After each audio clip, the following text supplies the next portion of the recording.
Welcome back once again, all of my low carb friends, and for those of you who are here for the first time, welcome. Today I have another very easy keto meal recipe for you. Today we are going to make quick keto flatbread Mexican pizzas. Now, if you've ever seen or tasted the classic Taco Bell Mexican pizza, this is basically a keto version of that. This is quick, delicious, you're gonna love it. And if you want a printable version of this recipe, you can check out my website at janet'sdeliciouslowcarbkitchen.com. You can find a printable version of this recipe and other goodies there for you. And if you're new to the channel and you want to see lots of easy, delicious, low-carb keto recipes, make sure you click that subscribe button and click the notification bell that's right next to the subscribe button. That way you can be notified every time I put out videos every Wednesday and Saturday. And if you'd like to help support the channel, make sure you scroll down in the description of the video. You'll see some affiliate links. Anytime you purchase anything using those affiliate links, a small portion of your purchase will go to me and help support the channel. So while you do all that, let's get cooking.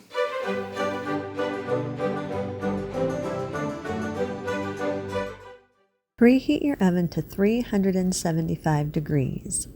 Line 2 large baking sheets with parchment paper and set them aside for a minute. In a large mixing bowl, sift together 56 grams or around a half cup of coconut flour, 10 grams or around 2 teaspoons of baking powder, 2 grams or around a half teaspoon of xanthan gum. If you don't have xanthan gum or don't want to use xanthan gum, you can use gelatin powder or psyllium husk powder. Make sure it's the powder, not the whole husks. You just don't want to leave this out because this is your binding agent, and if you don't have this in, your ingredients will not bind together. We're not using eggs as a binding agent for this recipe. We are using the xanthan gum or xanthan gum substitute. If you're sensitive to the taste of coconut flour, you can add some dry seasonings or spices to your taste. Sift everything all together until it's fully combined and there are no lumps in the dry ingredients. Add 123 grams or around a half cup of room temperature plain yogurt or sour cream. Make sure this is room temperature ingredients mixed together more smooth, which makes for a smoother, lighter flatbread. If you're wanting this to be completely dairy-free, you can always use a dairy-free yogurt or a dairy-free sour cream substitute. Stir the yogurt in until everything is fully combined and all the dry ingredients are moistened. Scrape down the sides of the bowl and push the dough to the center of the bowl. Form the dough into a ball. Then massage the ball for about 30 seconds or so. This is going to make sure that you have the right texture of your dough. Your dough at first is going to be a little bit crumbly, but as you massage the dough should come together nicely and it should form a smooth ball. If it seems like your dough is not coming together, just add small amounts of warm water until your dough comes together and holds its shape to form a smooth ball. Once you have the right texture of dough, line a clean work surface with parchment paper. Divide your dough into 3 equal portions. Place your portions one at a time onto your prepared work surface. Then place another piece of parchment paper over your portion that you're using and roll or press your portions out into circles that are about 6 to 7 inches in diameter and roughly around 1/4 inch thick. Place the rolled bread onto your prepared baking sheets. Then brush the top of each flatbread lightly with some olive oil. Place the flatbread in your preheated oven. Bake at 375 degrees for 7 to 10 minutes or until lightly golden. Once the flatbread is baked, remove it from the oven and allow it to cool on the pan for about 5 minutes so it can firm up. After 5 minutes, remove the flatbread from the pan and transfer it to a wire rack and allow it to cool completely before using it. Once the flatbread is cooled, we're going to assemble our Mexican pizzas.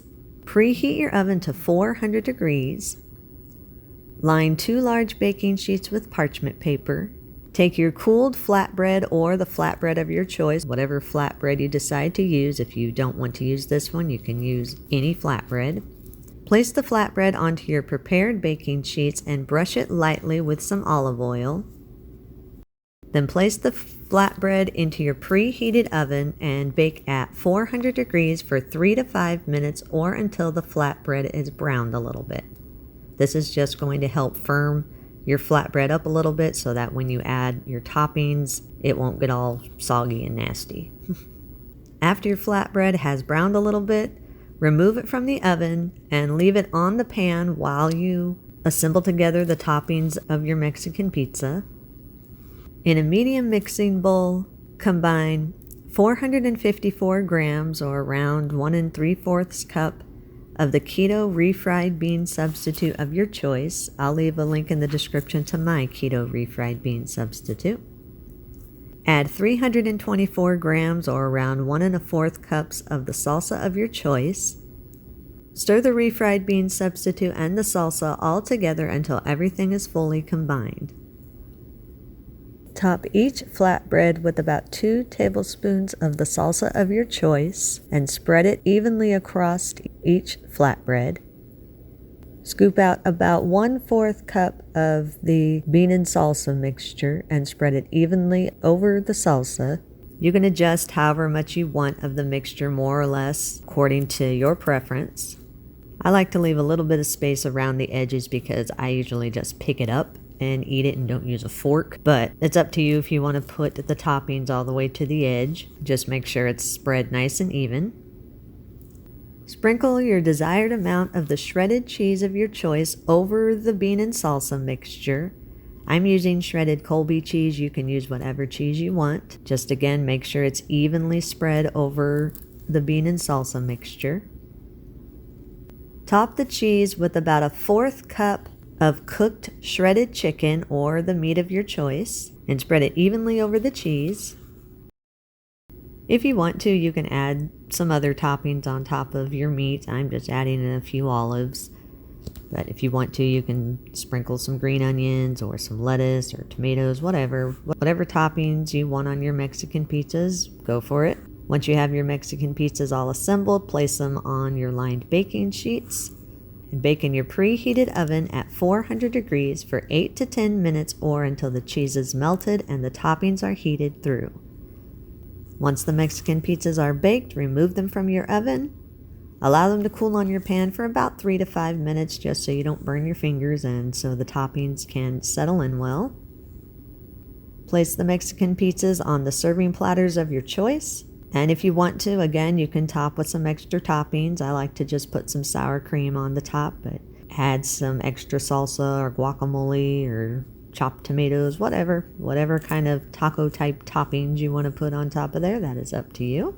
You can eat these immediately. If you do have any leftovers, store them in an airtight container in your refrigerator for up to 3 days. If you do store these in the refrigerator, they might get a tad bit soggy.